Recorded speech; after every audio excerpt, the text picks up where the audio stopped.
আজকে প্রোগ্রাম থেকে আজকে যারা উপস্থিত হয়েছেন আপনারা সবার উদ্দেশ্যে বলে দিতে চাই আমাদের রক্ত রঞ্জিত হচ্ছে পাহাড়ে। আজকে আমাদের ভাইদেরকে হত্যা করা হচ্ছে পাহাড়ে।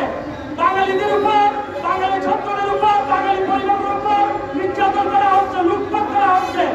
আজকে যারা আদিবাসী ষড়যন্ত্রে লিপ্ত হয়েছেন পার্বত্য চট্টগ্রামে সশস্ত্র সন্ত্রাসী গোষ্ঠী যারা আদিবাসী ষড়যন্ত্রে লিপ্ত হয়েছেন এবং কিছু সুশীল যারা দেখেও না দেখার পান করছেন তাদেরকে আমরা স্পষ্ট করে বলে দিতে চাই আমাদের রক্তে শহীদ তিতুমিরের রক্ত আমাদের রক্তে, শহীদ শহীদুল্লাহ রক্ত আমাদের করতে আমরা বলে দিতে চাই আমাদেরকে বাধ্য করবেন না।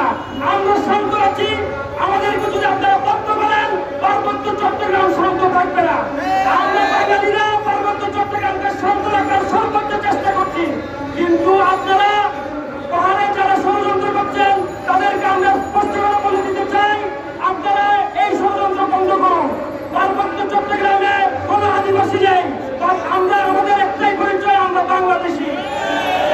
এবং সর্বশেষ আমি বাংলাদেশের আজকের ঢাকার সকল সাংবাদিক, সকল প্রশাসন, অন্তর্বর্তীকালীন সরকারকে বলে দিতে চাই পাহাড়ের দিকে সুদৃষ্টি দিন, পাহাড়ের দিকে সুদৃষ্টি দিন।